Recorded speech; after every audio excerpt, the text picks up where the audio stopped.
कार्यक्रम के पुण्यार्चक हैं आचार्य श्री वसुनंदी वर्षा योग समिति फरीदाबाद 2025। अध्यक्ष पंकज जैन, उपाध्यक्ष वीपी जैन, उपाध्यक्ष प्रदीप जैन, महामंत्री भूपेश जैन, मंत्री अंकित जैन, मंत्री पारस जैन, सह मंत्री अनुज जैन, कोषाध्यक्ष अमित जैन, सह कोषाध्यक्ष हितेश जैन। गृहस्थ जीवन, इस संसार में रह कर के गृहस्थ जीवन को जीना कोई सरल नहीं है, क्योंकि इसमें धर्म भी करना है और कर्म भी करना है। और गृहस्थ जीवन में परिवार का भी एक विशेष ही महत्व है। और वो परिवार क्या है? जिसमें माता, पिता, पुत्र ये तीनों हैं, वो परिवार। मात्र इतना ही परिवार नहीं होता। कुछ लोग, आज की नई नौजवान पीढ़ी जो है, वो सोचती है कि हम दो और हमने जो पहला बेटा हो गया बस परिवार पूरा हो गया। माता, पिता और पुत्र, इनसे ही परिवार पूरा नहीं होता। परिवार के लिए माता, पिता, पुत्र और पुत्री की भी आवश्यकता होती है। अगर पुत्री ना हो तो घर में चहल पहल नहीं होती, रौनक नहीं होती, त्योहार भी फीके फीके लगते हैं। और कोई सा भी त्योहार आए, चाहे वो रक्षाबंधन हो, चाहे महावीर स्वामी का मोक्ष कल्याणक हो, चाहे वो महावीर जयंती हो, चाहे वो दशलक्षण का पर्व हो, अष्टानिका का पर्व हो, चाहे पंच कल्याणक प्राण प्रतिष्ठा जैसे महोत्सव हों, इन सभी महोत्सव, पर्व, उत्सव और महोत्सवों में जब तक महिला ना हो, बेटियां ना हो, तब तक मांगलिक क्रिया ही नहीं हो पाती। इसलिए हवन की क्रिया में तो यहाँ तक दे दिया कि पति और पत्नी दोनों के दोनों एक साथ बैठ के जो हवन करेंगे उसको माना है। विश्व शांति महायज्ञ में जोड़ा चाहिए होता है। कितने ज़्यादा जोड़े बैठेंगे, अकेला तो कोई भी बैठ सकता है, लेकिन उसमें जोड़ा लिखा है। महानुभाव, बेटियों का भी एक अलग ही महत्व आता है। कई बार आता है कि हम बेटियों को सुरक्षित कैसे रखें, तो महानुभाव, बेटियों को सुरक्षित रखने के लिए भी माता पिता को कदम बढ़ाने पड़ेंगे। मात्र बेटी ही अपने आप को सुरक्षित नहीं रख सकती। स्त्री पर्याय एक ऐसी पर्याय है जो जिंदगी भर किसी न किसी के ऊपर डिपेंड रहती है। जैसे बचपन से लेकर के किशोर अवस्था तक माता पिता, उसके बाद पति के ऊपर निर्भर रहना, उसके बाद पुत्र के ऊपर निर्भर रहना, और जिसके तीनों ही नहीं हो तो वो स्त्री अनाथ मानी जाती है कि मेरा तो कोई नाथ ही नहीं है। महानुभाव, माता पिता को उस बेटी के लिए भी सुरक्षित रखने के लिए कुछ कदम उठाने होंगे। आज के समय में, आज के दौर को देखते हुए माता पिता इस बारे में चिंतित रहते हैं कि बेटी को नौकरी पे भेजें या नहीं भेजें। अगर नौकरी पे गई तो सही सलामत लौट के आएगी नहीं आएगी, पढ़ाएं या नहीं पढ़ाएं, और पढ़ाना है तो कैसे पढ़ाएं, बेटियों की परवरिश कैसे करें। आज का दौर एक भागम भाग का दौर है, फास्ट टाइमिंग जो कहते हैं आज के समय में। लेकिन आज के समय में भी ऐसा नहीं है, समय बदल रहा है, लेकिन ऐसा नहीं होगा कि बेटियां पैदा ही नहीं होंगी। बेटियां भी होंगी, बेटे भी होंगे। जो परिवार है, माता पिता, पुत्र और पुत्री, इन चारों से मिलकर के एक परिवार बनता है। और इनके रिश्ते अगर बढ़ते जाएं, जैसे बेटी का विवाह कर दिया, बेटे का बेटी का दोनों का विवाह करने के बाद परिवार बढ़ गया, इधर बहू आ गई, उधर जमाई आ गया, दोनों की संतान हो गई तो इधर पोता आ गया, उधर धेता आ गया। इधर ही इसी को कहा जाता है कुटुंब। पहले परिवार होता है और फिर कुटुंब जुड़ता चला जाता है। वही दादा बन जाते हैं, दादी बन गई, बेटा हो गया, पोता हो गया, ये परिवार धीरे धीरे धीरे कुटुंब बन जाता है। अब इस कुटुंब में जो बेटियां हैं, बहुएं हैं, जो स्त्री पक्ष है, उसकी रक्षा कैसे करें। बेटियों को सुरक्षित रखने के लिए कौन सा कदम बढ़ाएं, आज के हर माता पिता की चिंता है। महानुभाव, इस पे भी थोड़ा ध्यान दे लें। कुछ विषय ऐसे हैं जिस पे हमें ध्यान देना होगा। सबसे पहला कि बेटियों को अच्छी शिक्षा दें। एक दौर था जब बेटियों में शिक्षा नहीं थी, तो एक नारा चला, बेटी बचाओ बेटी पढ़ाओ। लोग इसका मतलब ही नहीं समझे और उन्होंने दिशा गलत ले ली। बेटी बचाओ का मतलब था कि पहले बेटा बेटा कहा करते थे, बेटी की कोई वैल्यू नहीं थी, कोई महत्ता नहीं थी, उसको गर्भ में ही मार दिया करते थे, भ्रूण में ही हत्या कर दिया करते थे। नारा निकाला बेटी बचाओ, लोगों ने बेटी बचाना शुरू कर दिया। दूसरा दिया बेटी पढ़ाओ, लोगों ने बेटियों को पढ़ाना शुरू कर दिया। लेकिन पढ़ाना क्या है ये नहीं पता था। उन्होंने डिग्रियां दे, बट बेटियों को भी कहा कि बेटियों तुम डिग्रियां लो। बेटियों को पढ़ाना क्या है? बेटियों को जितना संस्कारवान बनाओगे, ये संस्कार देना है, यही है बेटियों को पढ़ाना। पढ़ाई के साथ साथ उनको विद्याएं भी सिखानी होगी। पहले के माता पिता बेटियों को शिक्षा दिया करते थे। सिलाई, कढ़ाई, बुनाई, तुरपाई, ये 4 शिक्षाएं बेटी को जरूर देते थे, जिससे कि कोई ऐसी अवस्था आ गई शादी के विवाह के बाद अगर पति मर गया कि बेटा नहीं हुआ तो जीवन कैसे जिएगी। तो सिलाई, कढ़ाई, तुरपाई करके, कपड़ों को सी करके, घर बैठ करके ही वो अपनी आजीविका चला सकती है। पहली बात। दूसरी बात ये है कि बेटियों को विद्याएं सिखाया करते थे। ज्योतिष विद्या सिखा दी, वास्तु की विद्या सिखा दी, पाठशाला चलानी। आज भी लेडीज़ डिपार्टमेंट के लिए सबसे अच्छा एक डिपार्टमेंट है, वो है शिक्षा का स्टडी डिपार्टमेंट। सुबह को जाओ, दिन से जाओ, दिन में आ जाओ, हाथ झाड़ते जाओ, हाथ झाड़ते आ जाओ। नई नौकरी मिल रही तो घर में भी बच्चों को पढ़ा करके अपनी आजीविका चला सकती है। बेटियों के लिए पाठशाला, बीएड करा दो, कोचिंग करा दो, कोचिंग कोर्स करा करके आप अपना कोचिंग करा सकते हो, जिसको पहले के समय में कहा करते थे ट्यूशन, उससे पहले कहा करते थे पाठशाला। महानुभाव, इससे हमारी बेटी सुरक्षित रह सकती है। बेटियों को शिक्षा देनी है, डिग्री से महत्व नहीं है, महत्व है उनको आपने विद्या कितनी सिखाई है। आपको आप जिसको आप कोर्स कहते हो, बहुत सारे कोर्स है। महाराजा दशरथ की पत्नी थी कैकेयी, बहुत सारी रानियां थी, उन रानियों में कैकेयी भी थी और एक केकया थी। केकया को कोई विद्या ऐसी नहीं थी जो उसको नहीं आती हो। लगभग 35,000 विद्याएं उसको आती थी। भोजन बनाना, भोजन परोसना, भोजन कैसे बनता है, क्या बनाना है, कैसे परोसना है, नाचने की विद्या, भोजन पकाने की विद्या, भोजन परोसने की विद्या। इस तरह से भोजन परोसे कि भूख ना लगे तो भूख लग जाए। सजने संवरने की विद्या, बुनाने की विद्या, युद्ध की विद्या, ये सारी विद्याएं उसको आती थी। और भी इनको लेकर के विद्या आती थी। इतनी वो सुंदर थी और हर चीज़ में निपुण थी। और इतना ही नहीं, राजा दशरथ जब युद्ध में फंस गए तो सारथी बनकर के युद्ध में विजय दिलाई, तब जाकर के एक वरदान मांगने को कहा। महानुभाव, हमारे जीवन में विद्याओं का भी एक अलग ही महत्व है, इसलिए ये विद्याएं समय पे काम आती हैं। ज्योतिष विद्या, वास्तु विद्या, आयुर्वेद विद्या, योग विद्या, नृत्य कला, वास्तुकला, ये सारी कलाएं हैं, विद्याएं हैं। बेटियों को हमें ये जरूर सिखाना चाहिए। अगर मान लो कल को किसी बेटी पे कोई संकट आ गया तो वो अपना जीवन जी सकती है। इसीलिए बेटियों को अच्छी शिक्षा दें। लोग भागम भाग में लग रहे हैं कि बेटी पढ़ाओ, बेटी पढ़ाओ। बेटी डिग्री से नहीं बड़ी होती, उसके अंदर आपने विद्या कितनी दी है। अगर नौकरी नहीं मिली तो डिग्री धरी की धरी रह जाती है। लेकिन विद्याएं चौराहे पे बैठ कर के भी, पहले के ग्वाले बांसुरी बजा कर के पैसा कमा लिया करते थे।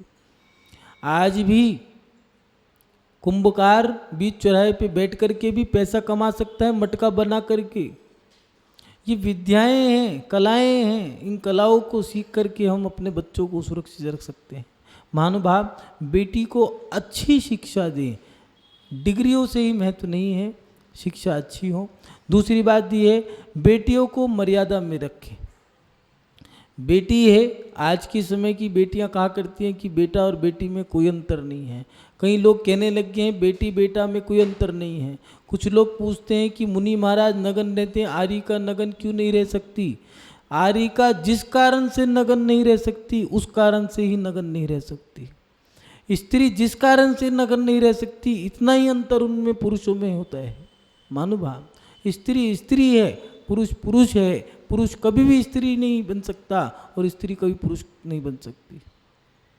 इसीलिए स्त्री और पुरुष के अंदर जो दिए हैं ये प्राकृतिक का नियम है, ये सिद्धांत है। पुरुष पुरुष ही रहेगा, स्त्री स्त्री रहेगी। कुछ महिलाएं, कुछ लड़कियां, कुछ नौजवान पीढ़ी कहती हैं कि पुरुष और स्त्री में अंतर क्या है? बहुत अंतर है।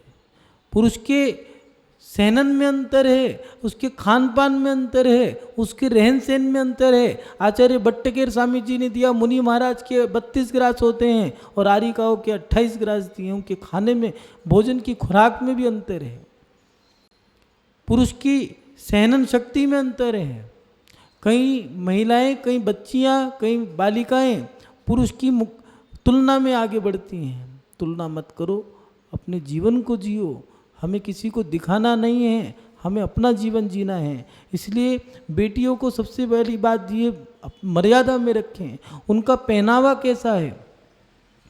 पहले की बेटियां शरीर को, तन को ढक के रखती थी। माता बहनें बचपन से उनको तन को ढक के रखना सिखाया करती थी। सर से शुरू हुआ था माथे पे चुन्नी रखना, पूरा माथा ढक कर के रखती थी, कान भी नहीं दिखते थे। उस चुन्नी को फिर ऐसे बांधते थे कि ना आंखों के सिवा कुछ नहीं दिखता था। घर से बाहर निकलती थी तो पूरा शरीर तन ढककर निकलती थी। घाघरा, चोली और एक चुनरी ये बालिकाओं की पोशाक हुआ करती थी। महिलाओं के लिए भी दिया था एक साटिका, साड़ी जिसको कहा करते हैं आज के समय में। ये पोशाक है, इसके माध्यम से बेटी का पहनावा जितना सुरक्षित रहेगा बेटी उतनी सुरक्षित रहेगी। इसलिए बेटी का पहनावा अच्छा हो, उसके बोलने चालने की क्रिया हो। कई धर्म, कई पद्धतियां आज भी सुरक्षित हैं जहाँ पर बेटियों का अलग से ही एक स्थान है। महिला का अलग से कोटा दिया है, वो महिला उस कोटे में बैठ करके अपनी चर्चाएं करे। पुरुष का कोटा अलग से दिया है। अगर कोई बेटा है तो माँ के पास जा सकता है, बहन के पास जा सकता है। पहले मर्यादा थी, पिता भी बेटी के कक्ष में प्रवेश करता था तो खकार के खांस के प्रवेश करता था। स्थान अलग से दिया है, उनके बोलने की क्रिया दी है कि बेटी का बोल अलग सा हो। ऐसा नहीं है जो मन में आया बोल दिया। कुछ आज की महिला कहती है हम दबते नहीं है, कोई बात नहीं, कोई तुम जैसा मिल गया तो ऐसे दबाएगा, ऐसा दबाएगा, जीवन भर दब के रह जाओगी।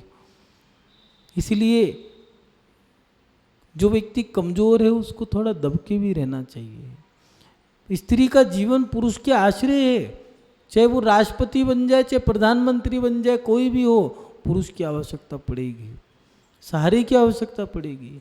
ऐसा नहीं है पुरुष को नहीं पड़ेगी। दिया है प्रत्येक कामयाब व्यक्ति के पीछे किसी न किसी स्त्री का हाथ होता है, लेकिन याद रखना स्त्री के पीछे भी कहीं ना कहीं पुरुष का हाथ होगा। स्त्री और पुरुष के माध्यम से एक दंपत्ति का जीवन जिया जाता है। महानुभाव, बालिका जो लड़कियां हैं उनको अगर सुरक्षित रखना है तो उनके बोलना, चालना, हंसना, घूमना फिरना, उठना बैठना लड़की का दिया है कि सबको देख करके नहीं मुस्कुराना है। अगर किसी अनजान पुरुष को देख करके मुस्कुरा दी तो उसका मतलब कुछ और निकलता है।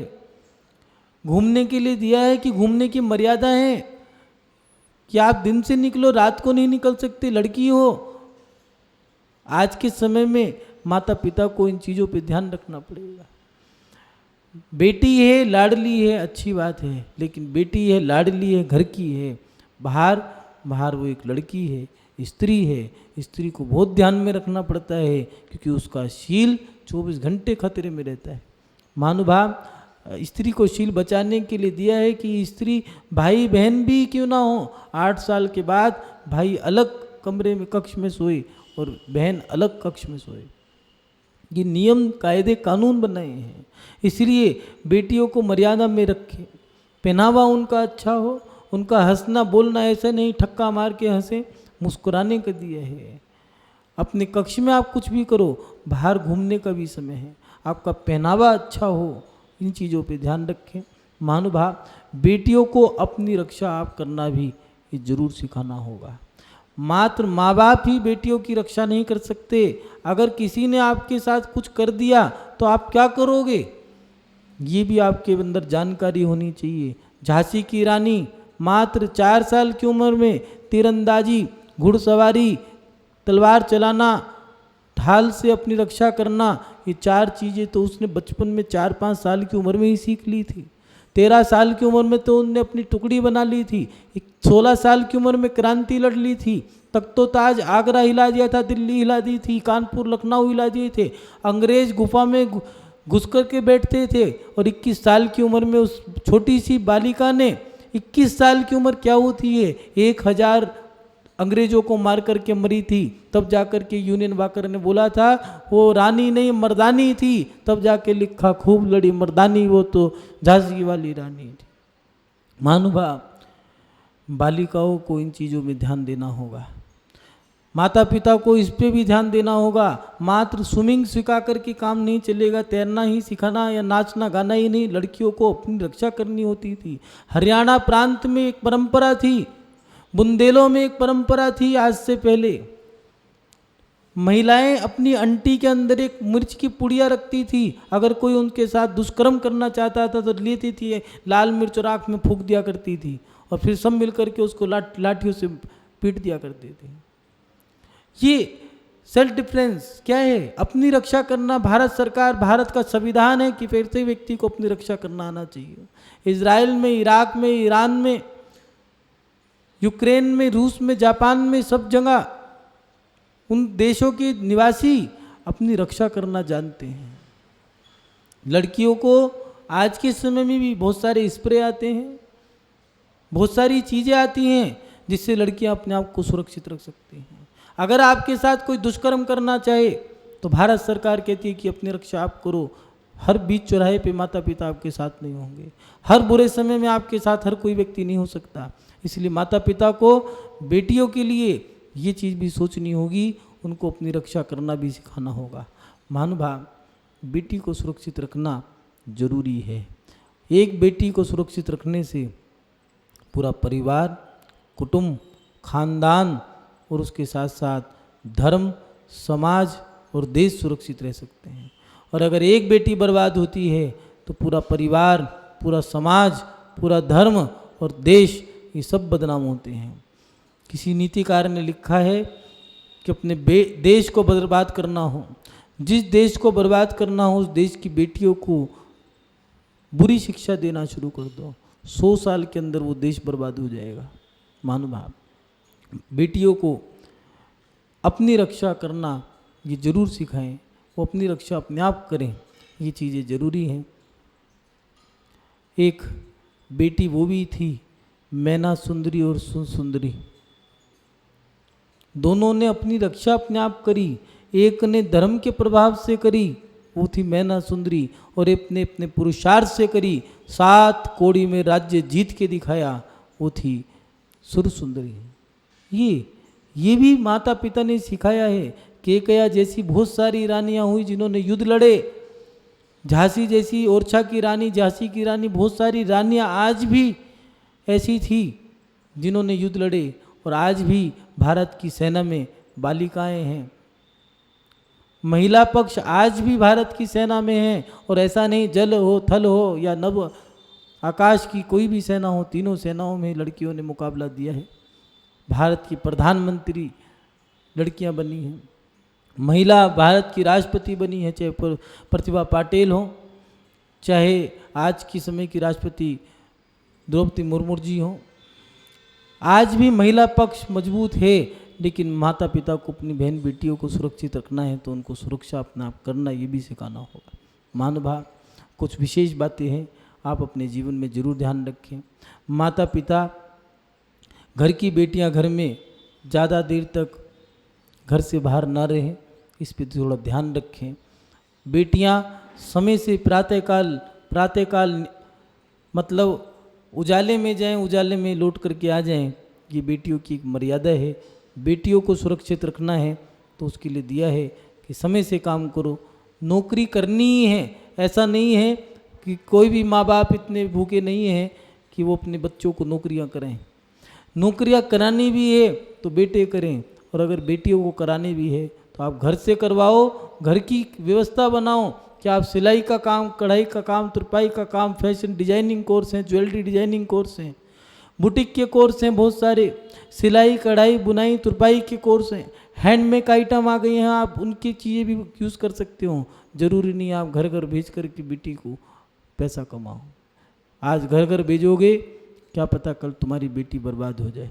इसलिए बेटी के लिए दिया है कि घर की बेटियां घर से ज़्यादा देर रात तक बाहर ना रहें, घर की बेटियों को बेटियां ही बना के रखें, ज़्यादा छूट मत दो। ज़्यादा छूट दोगे तो वो छूट जाएंगी। कई जगह ऐसा होने लग गया है कि बेटियों को बहुत ज़्यादा छूट दे देते हैं, पढ़ते पढ़ते ही पढ़ाई हो जाती हैं। इसीलिए माता पिता को ध्यान रखना पड़ेगा। बेटियां माता पिता की ज़िंदगी भर की जिम्मेदारी हैं, याद रखना।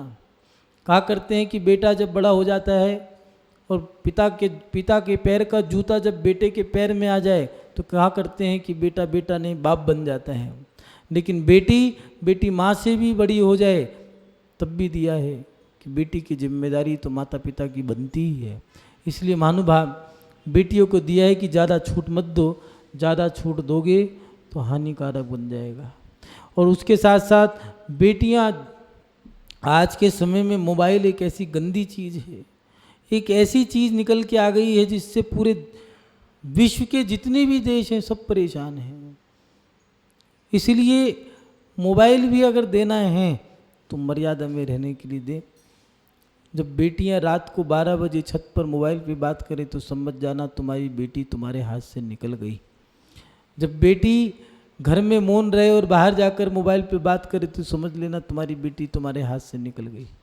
इसलिए बेटियों को मोबाइल देना कम कर दो, नहीं तो तुम्हारी बेटियां तुम्हारे हाथ से निकल जाएंगी। और उसके साथ साथ बेटियों को आज के समय में बचपन से ही माता पिता को थोड़ा ध्यान रखना होगा। बेटियों को बेटियों के ही स्कूल में पढ़ाएं। आजकल लड़का और लड़की दोनों की पाठशालाएं एक साथ चलने लग गई हैं, कक्षाएं एक साथ चलने लग गई हैं। उसमें थोड़ा मर्यादा रखें। लड़की लड़की है, लड़का लड़का है, पढ़ते पढ़ते कब प्यार हो जाए कोई पता नहीं चलेगा। और जब बड़ी हो जाएगी तुमसे कहेगी पिताजी मुझे वो लड़का पसंद है, और फिर तुम कहोगे वो हमारी जाति का नहीं, हमारे संस्कारों से नहीं है। इसलिए लड़की को लड़की की पाठशाला में या लड़की की ही कक्षा में या लड़की की ही विद्यालय स्कूल या कॉलेज में पढ़ाएं। इससे लड़की तुम्हारी सुरक्षित रहेगी। महानुभाव ये बात पुनः जरूर कहेंगे आपसे, बेटियों को हुनर जरूर सिखाएं, विद्याएं जिसको कहते हैं वो जरूर सिखाएं, जिससे बेटी अगर मान लो कल को कोई पति धोखा दे गया।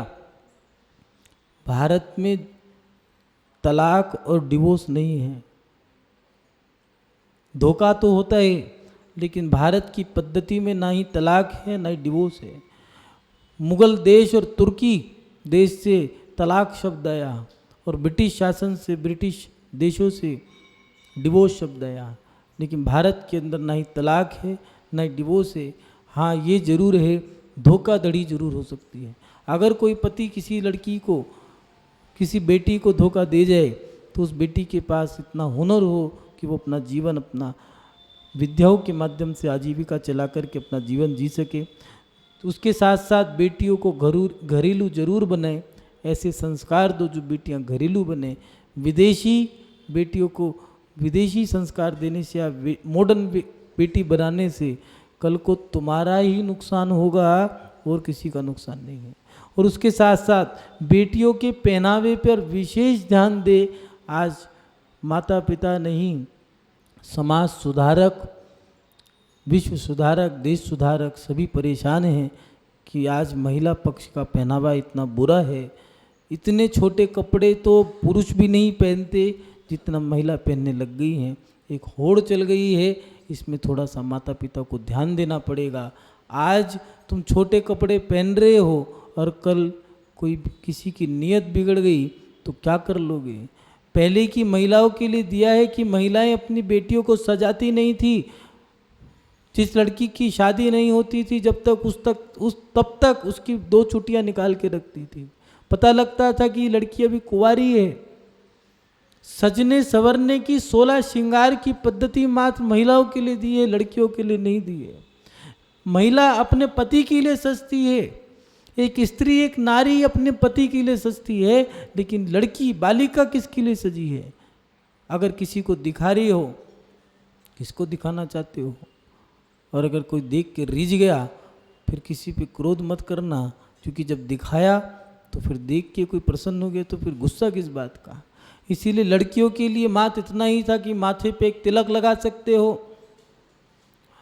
केशों में केश की गूंथना, चोटी निकाल सकते हो, घाघरा चोली और चुनरी हो सकती है। श्रृंगार स्त्री के दिए हैं जो 16 श्रृंगार दिए हैं। लड़की की मेहंदी स्त्री की तरह नहीं होती है। लड़की की मेहंदी भी आचार्यों ने दिया है कि लड़की की मेहंदी मात्र हाथ की पोर में ही मेहंदी लगा सकती है, इससे ज़्यादा नहीं। वो भी किस लिए? कि स्त्री का एक स्वभाव है सजने का, उसके मन की पूर्ति हो जाए। महानुभाव, बेटियां शादी तो करें मगर माता पिता के अनुसार, ये बात विशेष रूप से जरूर कहेंगे। आज एक नई टेक्नोलॉजी के अकॉर्डिंग नए संस्कार चल गए हैं, विदेशी संस्कार भी भारत के अंदर आ गए हैं। एक भारत के संस्कार थे, माता पिता बेटियों के लिए वर देखा करते थे। उससे पहले एक परंपरा थी स्वयंवर की, वो धीरे धीरे लुप्त हो गई और फिर माता पिता उन बेटियों के लिए वर देखने लग गए। लेकिन आज बेटियां अपना वर अपने आप देखने लग गई हैं। इससे नुकसान है आपके जीवन में। आज भी मजिस्ट्रेट के एडवोकेट के पास जाके आप पूछना, जितने ज़्यादा डिवोर्स केस हैं वो लव मैरिज के हैं। कारण लव मैरिज, जो जिसको गंधर्व विवाह कहा जाता है, वो कभी सक्सेस नहीं हुए। चंदन बाला को राजा पसंद करके उठा के ले गया, लेकिन बीच रास्ते में छोड़ दिया। ऐसे बहुत सारे उदाहरण हैं। क्योंकि लव मैरिज मात्र रीझने पे होती है। गंधर्व विवाह एक व्यक्ति दूसरे व्यक्ति को पसंद कर दिया, बस शरीर का आकर्षण होता है, लेकिन माता पिता संस्कारों को देख करके बेटी का विवाह करते हैं। इसलिए बेटियां, हम बेटियों से इतना ही कहना चाहेंगे कि माता पिता की मर्जी से शादी करना, और जो लव मैरिज चल रही है उसमें याद रखना, पहले तो माता पिता की बद्दुआ ही ले लिया आपने। इस कार्यक्रम के पुण्यार्चक थे आचार्य श्री वसुनंदी वर्षा योग समिति फरीदाबाद 2025। अध्यक्ष पंकज जैन, उपाध्यक्ष वीपी जैन, उपाध्यक्ष प्रदीप जैन, महामंत्री भूपेश जैन, मंत्री अंकित जैन, मंत्री पारस जैन, सह मंत्री अनुज जैन, कोषाध्यक्ष अमित जैन, सह कोषाध्यक्ष हितेश जैन।